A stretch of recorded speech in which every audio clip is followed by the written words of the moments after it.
परमहंसास्वादितचरणकमलचिन्मकरन्दाया भक्तजनमानसनिवासाया श्रीरामचन्द्राय यत्र यत्र रघुनाथकीर्तनं तत्र तत्र कृतमस्तकाञ्जलिं बाष्पवारि परिपूर्णलोचनं मारुतिं नमत राक्षसान्तकम् सीतानाथसमारम्भाम्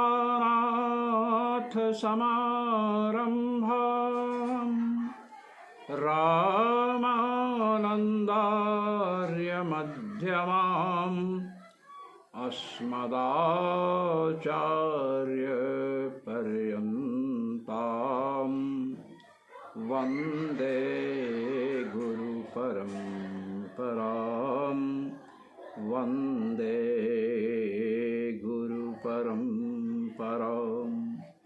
सर्वेश्वर श्रीरघुनाथो विजयते तराम।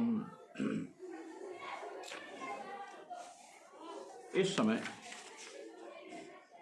हम चमसाधिकरण में चल रहे हैं और इस अधिकरण में ज्योति उपक्रमातु तथा ह्यधीयत एके प्रथम पाद के चतुर्थ अध्याय का 9वां सूत्र चल रहा था, जिसमें चर्चा चल रही थी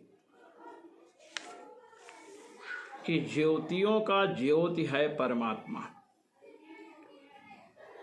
छांदोग्य उपनिषद के 6ठे अध्याय में उसी को सदैव सौम्य इदमग्र आसीत इस प्रकार सत शब्द से कहा करके परमात्मा को सत शब्द से कहा गया कि सृष्टि के पहले वही था।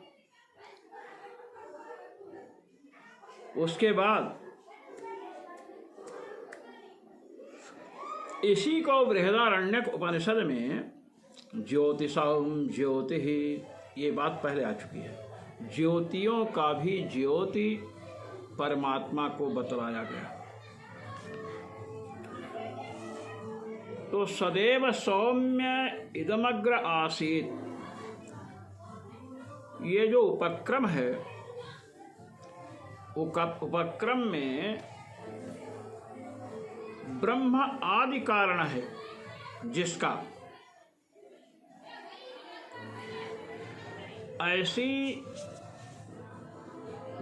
लाल शुक्ल और कृष्ण रूप वाली अजा का वर्णन आया और उस अजा को भगवान की शक्ति बतलाया गया। देवात्म शक्तिम सगुणैर्निगूढ़ाम, देवात्म शक्तिम, भगवान की शक्ति बतलाया गया। अजा भी कह रहे हैं, न जायते इति अजा, जो उत्पन्न न हो, और ब्रह्म कारणिका भी कहने के ब्रह्म कारण भी है। ये परस्पर बदतो व्याघात है, परस्पर विरुद्ध बात है। इसका समाधान चूंकि आगे के सूत्र में आने वाला है, इसलिए हम वहीं पर करेंगे। संकेत दे दिया, कोई विरोध नहीं है। बतलाई देते हैं। पृथ्वी व्यक्त, ये प्रकृति व्यक्त और अव्यक्त इन दो स्वरूपों वाली है। अव्यक्त स्वरूप में स्वयं प्रकृति है, जिसे प्रधान कहते हैं, जो अव्यक्त है। और प्रकृति का व्यक्त रूप क्या है?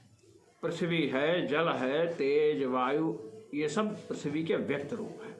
तो व्यक्त स्वरूपिणी जो प्रकृति है अर्थात प्रधान है, उसकी उत्पत्ति में तो परमात्मा कारण है ही।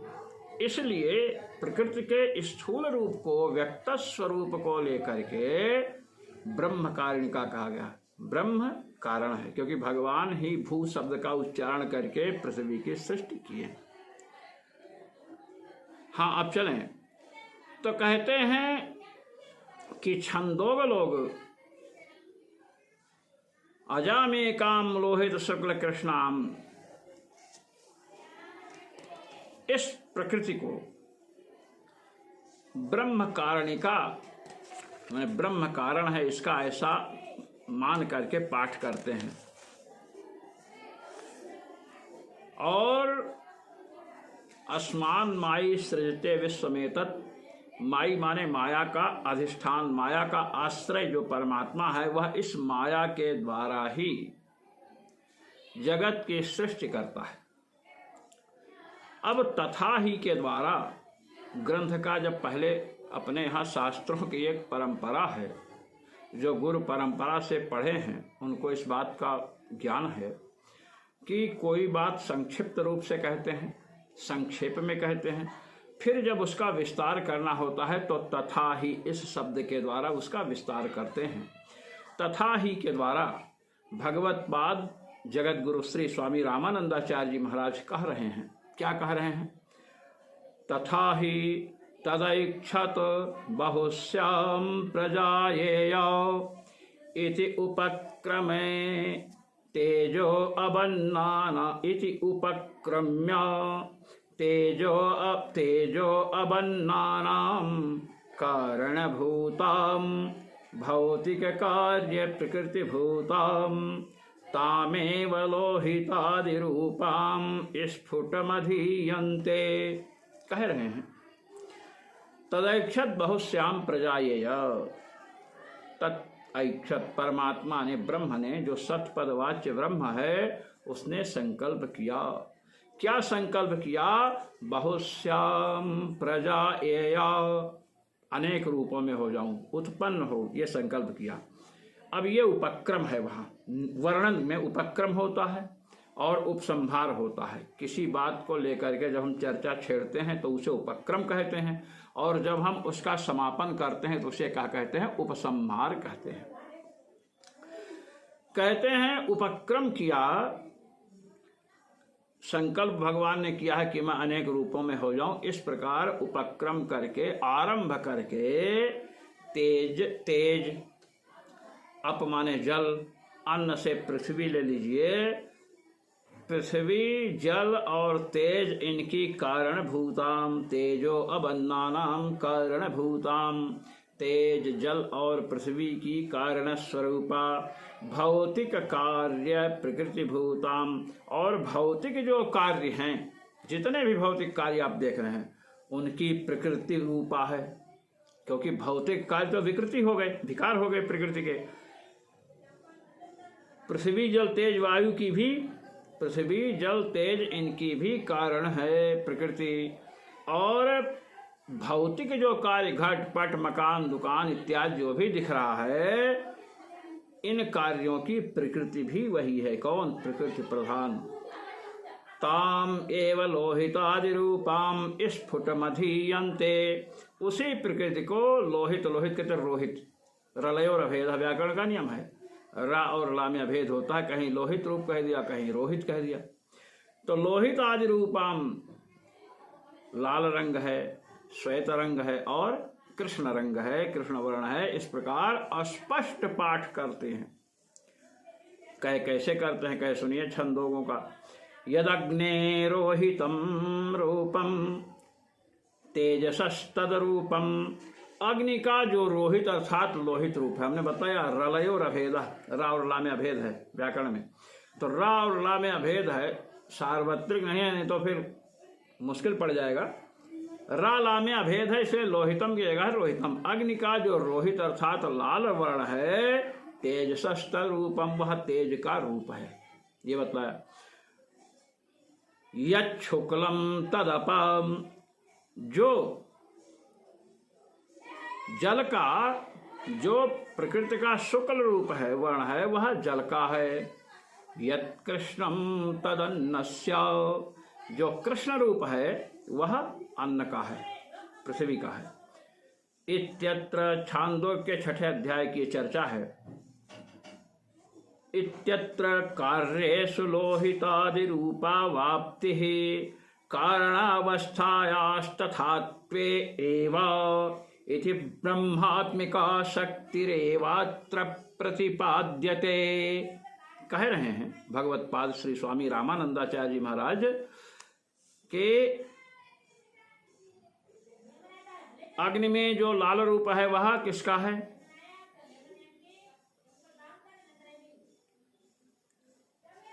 अग्ने यदग्ने रोहितम रूपम तेजसस तद्रूपम। अग्नि का जो लाल रूप है तेज का वही। यत् शुक्लम तदपाम यत् कृष्णम तदन्नस्य। अग्नि का जो रूप है तेज का वही रूप है।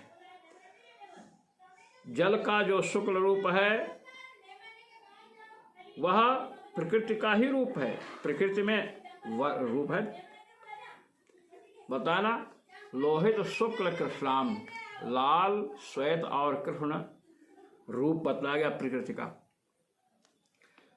जो कृष्ण रूप है वो अन्न का है, पृथ्वी का। तो कहते हैं लोहिताज रूप जो लाल रंग है, लाल रूप है, कृष्ण रूप है, श्वेत रूप है, इन सब रूपों की प्राप्ति जो पदार्थों में कार्यों में हो रही वह कारण में ही रहने वाले रूपादि की प्राप्ति है। कारण में जो रूप रह रहा है उसी के कारण कार्य में भी वही रूप आता है। इसे आप ऐसा समझ सकते हैं, जैसे देखिए कपड़ा है, पट, पट कार्य है। अच्छा, पट का निर्माण किसके द्वारा होता है? तंतुओं के द्वारा होता है। यदि आपको लाल कपड़ा, लाल स्वेटर बुनवाना है तो आप क्या करेंगे? लाल सूत्र खरीदेंगे, पीला सूत्र खरीदें और उससे लाल स्वेटर बना लिया जाए, ऐसा तो नहीं होता है ना? नहीं होता है। तो जो उपादान कारण है, पट का उपादान कारण न्याय दृष्टि में, न्याय दर्शन में तंतु हुआ, क्योंकि तंतुओं में समवाय संबंध से पट की समुत्पत्ति होती है। पट में जो लाल रूप आया वह किसका रूप है? तंतुओं का रूप है। अर्थात तंतुओं में लाल रूप होने से पट में लाल रूप आया। तो कारणावस्थ जो प्रकृति है, जो प्रधान है, उसमें लाल वर्ण, कृष्ण वर्ण और श्वेत वर्ण, ये तीनों वर्ण हैं। तो उसके कार्यों में क्रमशः वे वर्ण आते हैं। वही बता रहे हैं कारणावस्था में जब वो वर्ण वह रूप रहेगा तभी तो कार्यावस्था में आएगा। कारणावस्था, पट की कारणावस्था क्या है? तंतु है। तंतु में जब लाल रूप रहेगा तभी तो पट वस्त्र लाल बनेगा। तंतु पीला ले आओ और लाल रूप चाहो, कैसे संभव है? नहीं संभव है। कहते हैं इसलिए ब्रह्मात्मिका शक्तिरेव अत्र प्रतिपाद्यते। ब्रह्मात्मिका, ब्रह्म है आत्मा जिसका, एवं भूता, इस प्रकार की शक्ति का प्रतिपादन है। देवात्म शक्तिम स्वगुणैर्निगूढ़ाम, श्वेता सुतरो उपनिषद में जो चर्चा आई है उसकी मैं बात कर रहा हूं। ब्रह्म आत्मा है उसका, उस प्रकृति का, प्रधान का, क्योंकि यस्य प्रकृति ही शरीरम, अंतर्यामी ब्राह्मण में बताया गया प्रकृति जिसका शरीर है, प्रकृति के अंदर जो निवास कर रहा है, प्रकृति जिसको नहीं जानती है, ये तो इस प्रकार ब्रह्मात्मिका प्रकृति का निरूपण है। तथा प्रकृतेपि, कहे प्रकृत स्थल में आइए, श्वेता स्वतरो उपनिषद में जो चर्चा हो रही यहीं पर आप आइए, विचार कर लीजिए। किम कारणम ब्रह्म इति उपक्रम्य, किम कारणम ब्रह्म, ऐसा उपक्रम हुआ। किम कारणम ब्रह्म, ऐसा उपक्रम आरंभ किया गया। और आगे किम कारणम ब्रह्म, और आगे ते ध्यान योगानुगता अपश्यन् देवात्म शक्तिम स्वगुणैर्निगूढ़ाम् इति जगदुत्पत्तौ किमुपकरणवद् ब्रह्म इति विमृश्यते। विचार किया, देखिए किम कारणम ब्रह्म, जगत का कारण क्या है? ब्रह्म जगत का कारण है, ये बात आरंभ हुई।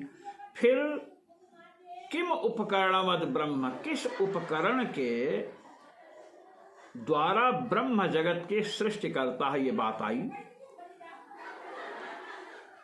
उस समय क्या किया लोगों ने? ऋषियों ने ध्यान योग से गंभीर ध्यान में गए, गहरे ध्यान में, ते ध्यान योगानुगता अपश्यन, ध्यान योग में अनुगत हो गए, जब आत्मसात ध्यान योग के साथ हो गए तो महाराज अपश्यन तैल धारावद अविच्छिन्न स्मृति जब हो गई तो उन्होंने देखा, क्या देखा? देवात्म शक्तिम स्वगुणैर्निगूढ़ाम, परमात्मा देव की अपनी शक्ति देखा, परमात्मा देव की जो शक्ति देखा उन्होंने देखा। ब्रह्मवादिनो ध्यानाख्येन योगेन अनुगताः परमात्मानम् अनुप्रविष्टाः सन्तस्तस्यैव देवस्य आत्मभूताम् ऐक्येन स्थिताम् मायाशक्तिम् सत्वरजस्तमो गुणत्रयवतीम् परमात्मनो जगन्निर्माणे सहकारिणीम् अपश्यन्। ध्यानाख्य योग से, ध्यान रूपी योग से परमात्मा में अनुप्रविष्ट हुए, परमात्मा के साथ आत्मसात हो गए। जैसे जल और नमक एक दूसरे में मिल जाते हैं, दोनों के मिलने का तात्पर्य है कि विषयांतर का वहां संपर्क नहीं है, एकदम परमात्मा में ध्यान लग गया तो देवता परमात्मा देव की आत्मभूत अपनी निजी शक्ति को उन्होंने देखा, माया शक्ति को। कैसी थी?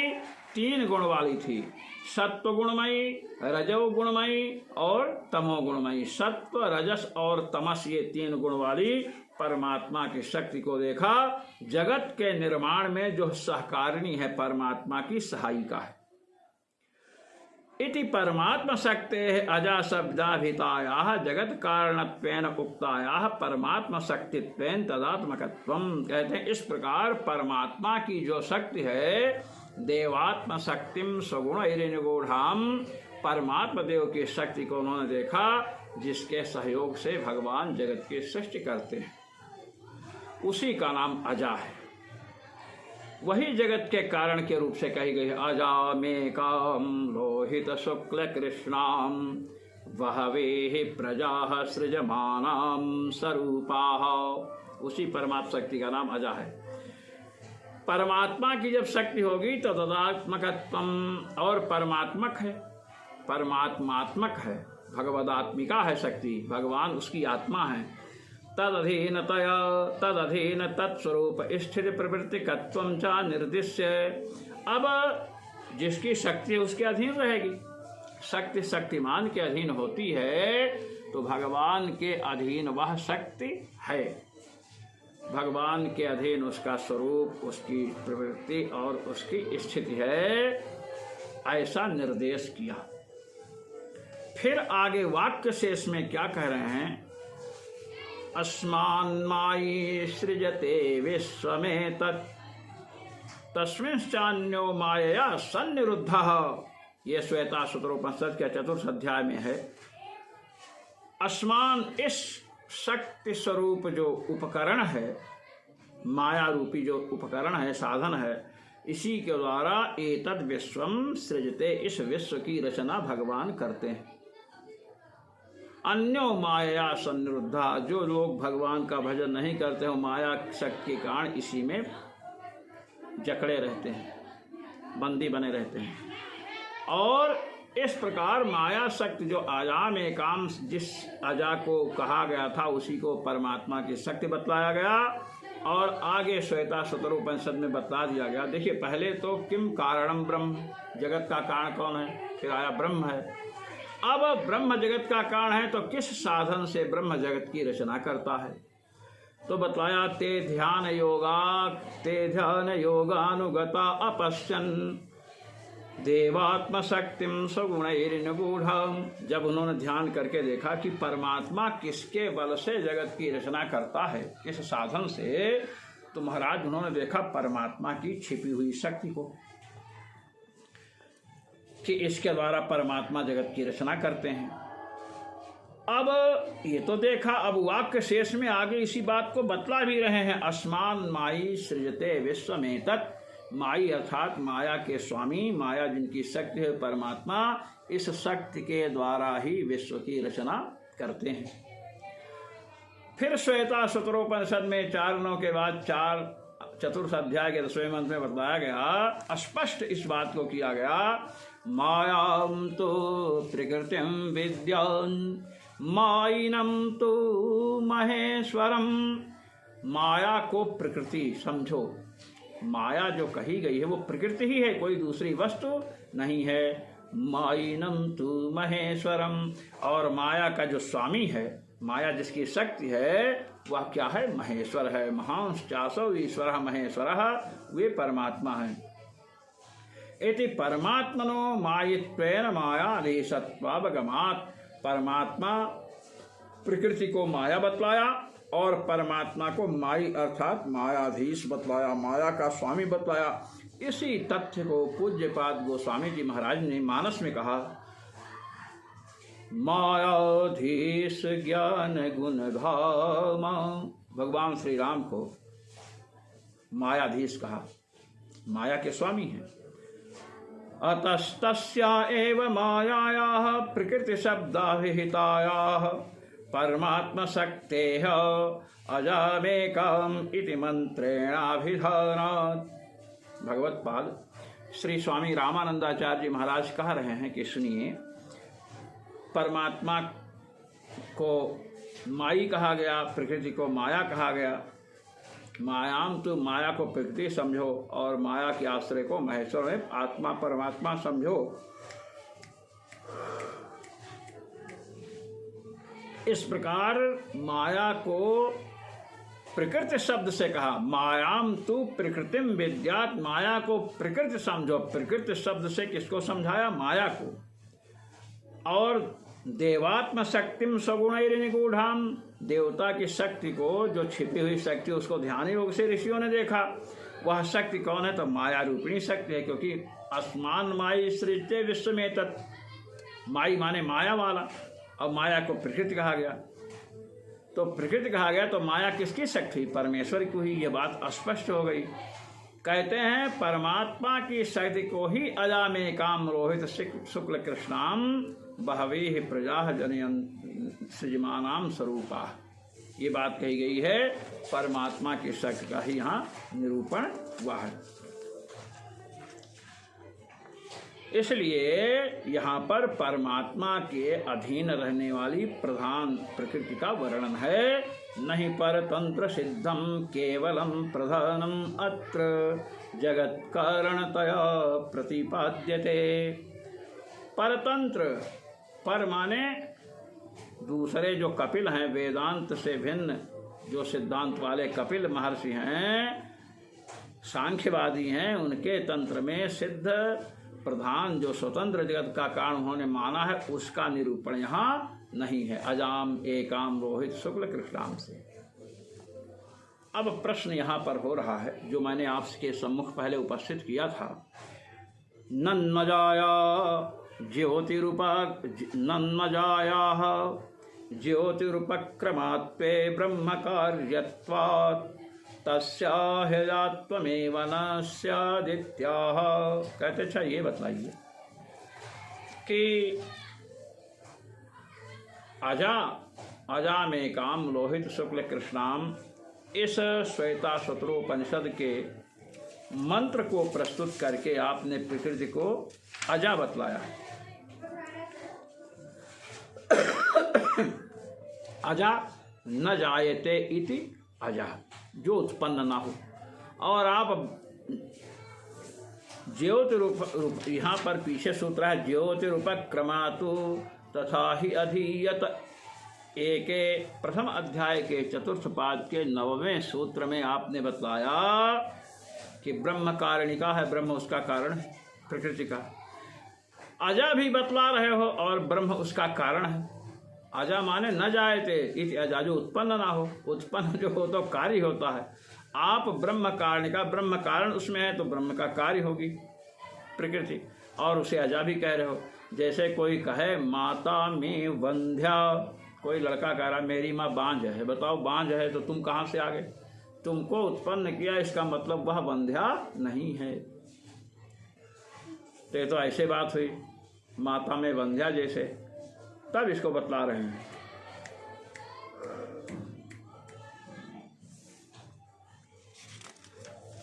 कल्पनोपदेशाच्च मध्वादिवद अविरोधः।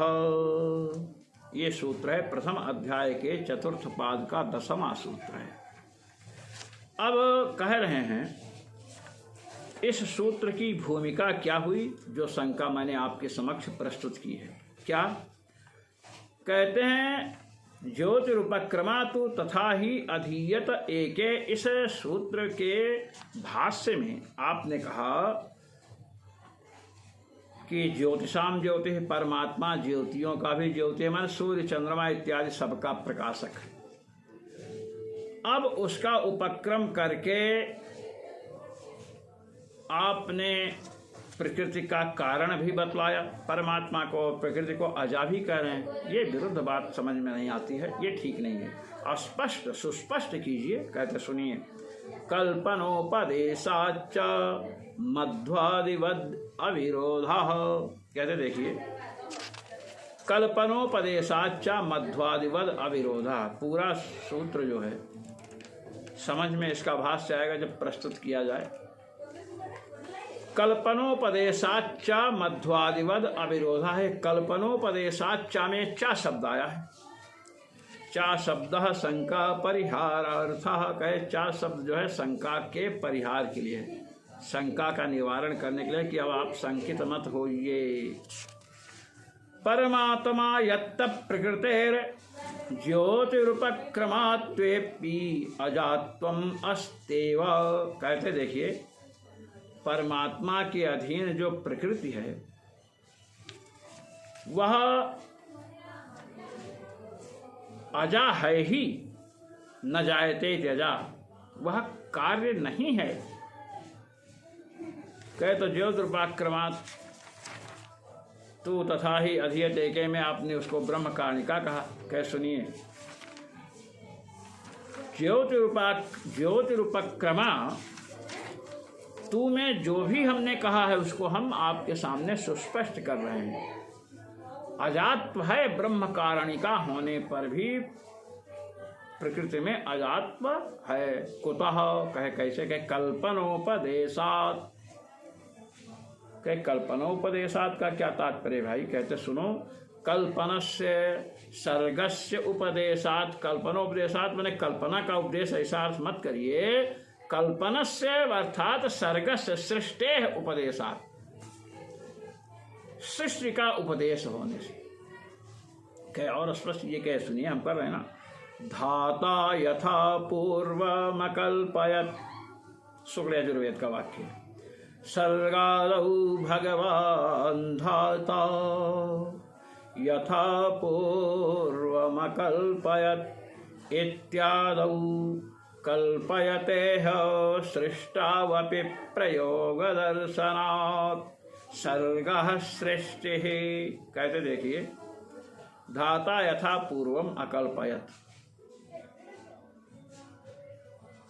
धाता ने पूर्व में जैसे रचना की थी, और सर्गादौ भगवान धाता यथा पूर्वम अकल्पयत् इत्यादि वाक्यों में सर्ग के आदि में भगवान ने जिस प्रकार की रचना की, तो रचना के लिए अकल्पयत शब्द का प्रयोग किया।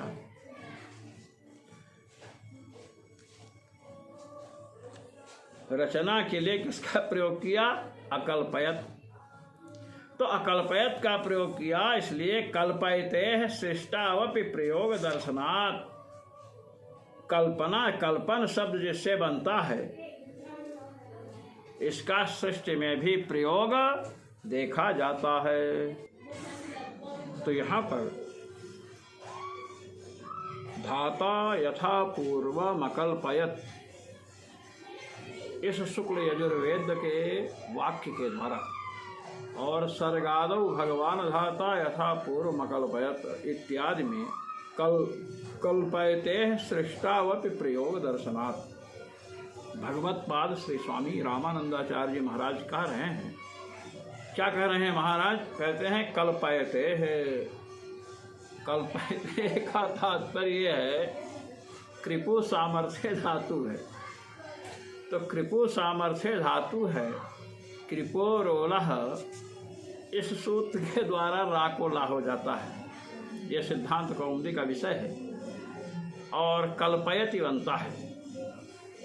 और इकस्तिपौ धातु निर्देशे, धातु का निर्देश हमें करना हो तो इक अथवा स्टिप प्रत्यय करके किया जाता है। जैसे आप देखिए भादि प्रकरण में भवतेरह सूत्र है, भवतेह अह, तो भवज का तो भवतेह नहीं बन सकता है, लटचिप सब करके भवज बना उसका भवतेह बन जाए, ऐसा संभव नहीं है। किंतु भू धातु से जब स्टिप प्रत्यय होगा तो भवति बनेगा और उसका रूप चलेगा भवती, आप समझिए। और पंचमी और षष्ठी में भवतेह बनेगा। तो कल्पयते माने कृप धातु का सृष्टि में भी प्रयोग देखा गया है। सृष्टि अर्थ में भी धाता यथा पूर्व मकल्पयत, भगवान ने पूर्व में जैसे रचना की थी। अब आप आइए श्वेता स्वतरोपनिषद में, यहाँ पर कह रहे हैं तथा च अस्मान मायी सृजते विश्वमेतत्, यहाँ बतला रहे हैं माई माने माया का जो स्वामी परमात्मा है, एतद विश्वम सृजते, इस ब्रह्मांड की जगत की रचना कर रहा है। तो यहाँ पर जगत के सृष्टि का ही तो उपदेश दिया जा रहा है कि हाँ, के रहस्य क्या निकला, सारांश क्या निकला, कहे एतद उक्तम भवति, सारांश ये निकल रहा है परम पुरुषाधिष्ठितायाः प्रकृतेः कार्य कारण रूपेण अवस्थाद्वयम्। परम पुरुष जो भगवान हैं उनके आश्रय में रहने वाली, उनके अधीन रहने वाली जो प्रकृति है उसकी दो अवस्था है, एक कारणावस्था है और एक कार्यावस्था है। वेदांतेषु उपदिश्यते, इन दोनों अवस्थाओं का उपदेश वर्णन कहाँ मिलता है? कहे वेदांतों में मिलता है, उपनिषदों में मिलता है। कहे कि कारणावस्था क्या है, प्रकृति की कार्यावस्था क्या है, प्रकृति को कारण कहते हैं तब कैसी रहती है, प्रकृति को कार्य जब कहते हैं तब कैसी रहती है। कहते सुनिए, तत्र स्वाविभक्त नाम रूपाद अस्माद अव्याकृतात् कारणावस्थात् कारणात् मायी परमेश्वरो विश्वमुत्पादयति। कहते देखिए, जब प्रकृति अपने मूल रूप में रहती है तो ना कोई नाम रहता है ना कोई रूप रहता है। नाम रूप का तात्पर्य जैसे घट का नाम है, पट का नाम है, आपका नाम है, हमारा नाम है, जैसे नाम और रूप है ऐसा कोई नाम रूप नहीं रहता है। अविभक्त नाम रूप, नाम रूप का विभाग वहाँ नहीं है।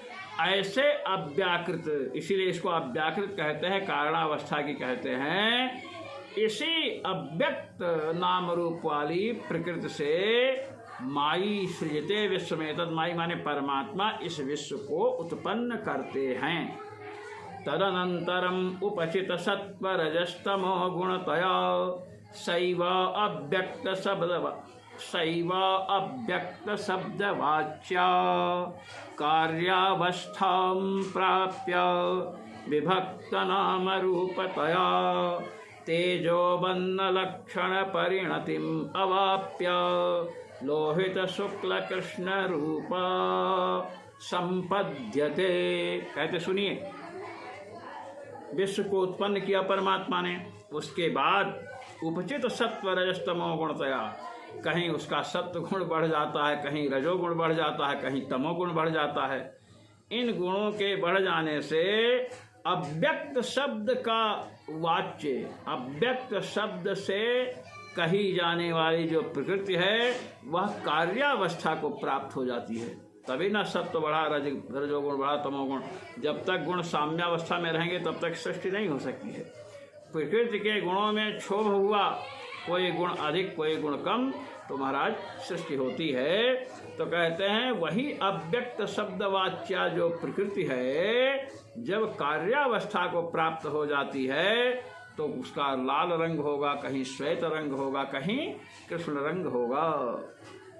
वही तेज रूप में जब होती है तो लाल रंग हो गया, जल रूप में होती है तो श्वेत रंग हो गया, और जब वह पृथ्वी रूप में होती है, पृथ्वी रूप में प्रकट होती है तो कृष्ण रूप हो गया। एवं चास्याः भगवद अधिष्ठित प्रकृतेः कारणावस्थायाः अजात्वेन व्यपदेशः।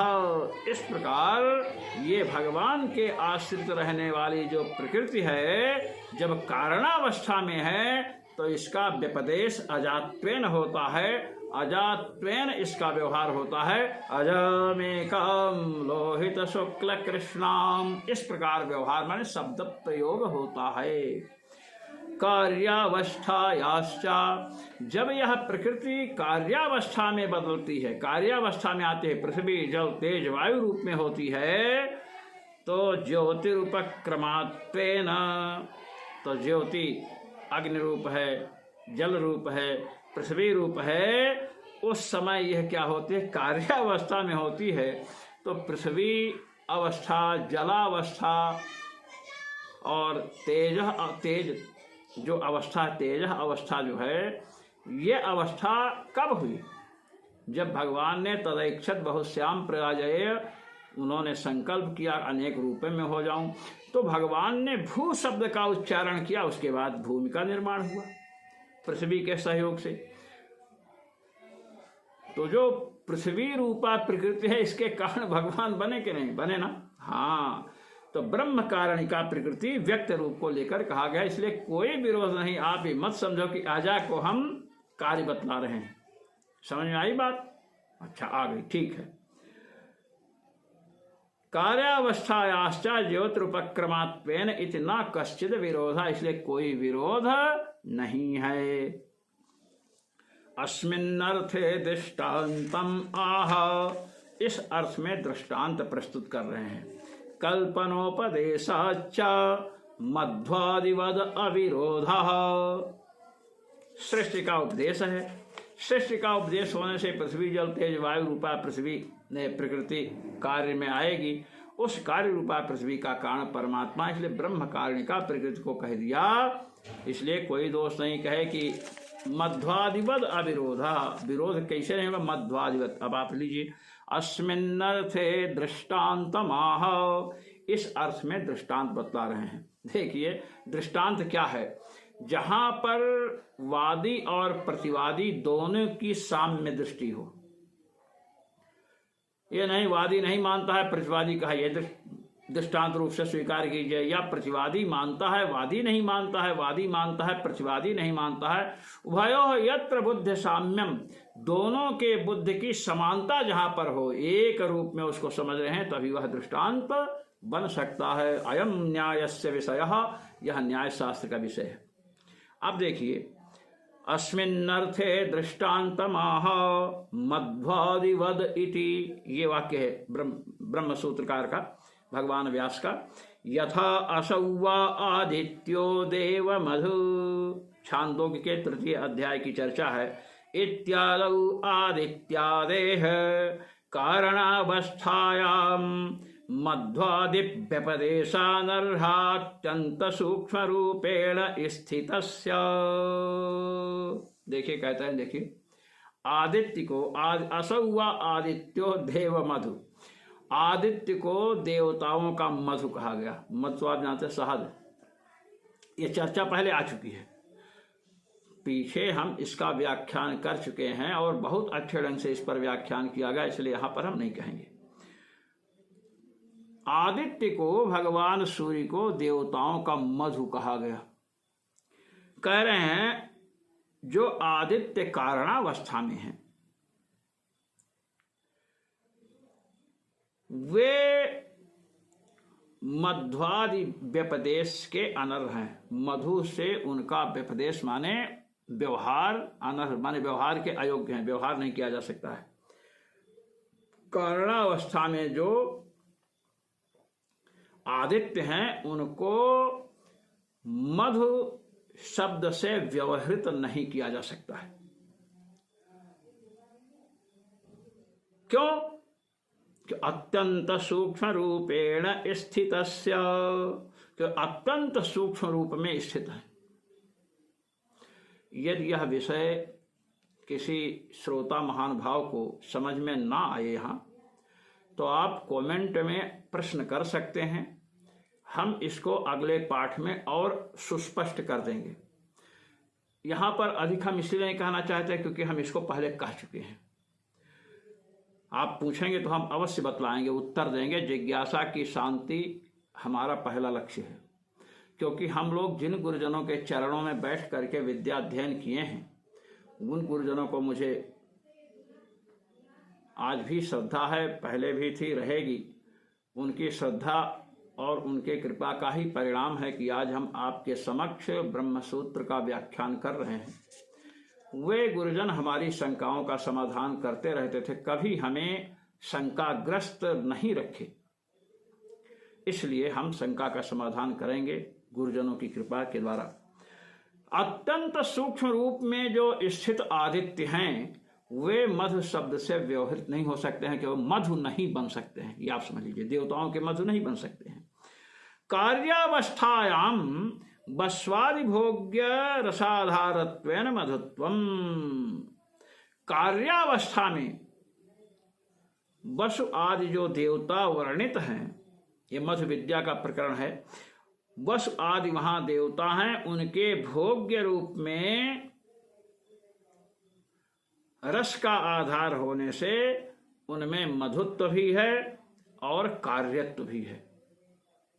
मधु कैसे होता है ये विषय मैं पहले बता चुका हूं, इसलिए वहां विरोध नहीं है। कारणावस्था में आदित्य अत्यंत सूक्ष्म हैं, वे देवताओं के मधु नहीं बन सकते हैं, कार्यावस्था में बन सकते हैं, जिसको हम आगे और स्पष्ट कर देंगे, क्योंकि हम समझ रहे हैं कि हमें बहुत कहना चाहिए। स्पष्ट करते हम आगे स्पष्ट कर देंगे मधु अधिकरण को ही लेकर। अभी आप इसको समझ लें, क्योंकि आज इस अधिकरण को हमें पूर्ण करना है। एवं इससे ये बतलाया कि एक ही आदित्य कारणावस्था में मधु नहीं बन सकते हैं, क्योंकि रस के आधार नहीं हो सकते हैं। अब जब कार्यावस्था में आते, जब ऊपर चढ़ते हैं, वहां पर सब वर्णन है। जब ऊपर आकाश में चढ़ाएंगे तो कैसे, किस किरण से कैसे क्या होगा, ये सब वर्णन वहां है। कार्यावस्था में मधु बनते हैं, कारणावस्था में नहीं बनते हैं। तो कारणावस्था में मधुत्व उनमें नहीं है, कार्यावस्था में मधुत्व है। तो जैसे मधुत्व और कार्यत्व उनमें दोनों रह जाता है, इसी प्रकार एवं एकस्याः एव प्रकृतेः अवस्था भेदाद अविरोधः। इसी प्रकार एक ही प्रकृति अवस्था के भेद से कारण भी बनेगी, कार्य भी बनेगी। जब नाम रूप से विभक्त नहीं है, प्रलय काल में प्रकृति है, नाम रूप विभागा नर है, नाम रूप का विभाग नहीं है। क्योंकि पृथ्वी जल में, जल तेज में, तेज वायु में, वायु आकाश में, इस प्रकार महाप्रलय हो चुका है। तो प्रकृति उस समय रहती है परमात्मा में लीन, और जीव भी लीन रहता है। तो वहां पर नाम रूप का विभाग नहीं है, जैसे इस समय है। तो नाम रूप विभागा नर जो प्रकृति है, जो कारण है, वह तो अजा ही है। लेकिन जब सृष्टि का कार्य आरंभ हुआ, तो पृथ्वी से महत्तत्व से अहंकार, ये सब प्रक्रिया जब होने लगी, तो महाराज आगे चल करके आकाश, आकाश से वायु, वायु से अग्नि, अग्नि से जल, जल से पृथ्वी। ये जो पृथ्वी जलादि रूपा प्रकृति है, तो कार्य रूपा है, ये तो अजा नहीं है ना। कार्यावस्थापन्न प्रकृति में कार्यत्व है, अजात्व नहीं है। और जो कारणावस्था प्रकृति है, उसमें अजात्व है, वहां कार्यत्व नहीं है। तो अवस्था भेद से कार्यावस्था में कार्यत्व है, अजात्व नहीं है, और कारणावस्था में कारणत्व है, और वहां कार्यत्व नहीं है। यही बता रहे हैं। तस्माद् अस्मिन् मंत्रे ब्रह्म कारणिकैव अजा अभिधीयते न परतंत्र सिद्धेति सिद्धम। इसलिए अजा में काम लोहित शुक्ल कृष्णाम, इस मंत्र में ब्रह्म कारणिका, ब्रह्म जिस व्यक्तावस्था में प्रकृति का कारण होता है, ऐसी प्रकृति यहाँ पर कही गई है। वही परमात्मा की शक्ति है, वही परमात्मा का शरीर है। अस्मान माये सृजते विश्व में तत्, परमात्मा उसी के द्वारा इस विश्व की रचना करते हैं। उसी को मायाम तो प्रकृतिम विद्यात्, उसी माया को प्रकृति कहा गया है। मायनम तु महेश्वरम, परमात्मा को माया का स्वामी बतलाया गया है। मयाध्यक्षेण प्रकृति सूयते सचराचरम, भगवान श्री मधुसूदन ने भगवद गीता में उसी प्रकृति को कहा कि प्रकृति श्रूयते सचराचरम मयाध्यक्ष, मेरी अध्यक्षता में प्रकृति कार्य करती है। इसलिए उपनिषदों में, श्रीमद् भगवद गीता में कहीं भी सांख्याभिमत स्वतंत्र प्रधान में कारणता नहीं बतलाई गई है, अपितु परमात्मा अधिष्ठित, परमात्मा के अधीन रहने वाली जो प्रकृति है उसी में जगत की कारणता बतलाई गई है। अर्थात उस प्रकृति के सहयोग से परमात्मा जगत की रचना करते हैं। इति सिद्धम, यहाँ सांख्यों के सिद्धांत में अभिवत प्रधान कारणवाद की चर्चा नहीं है। इति श्री आनंद भाष्ये चमसाधिकरणम, इस प्रकार चमसाधिकरण आज पूर्ण हुआ।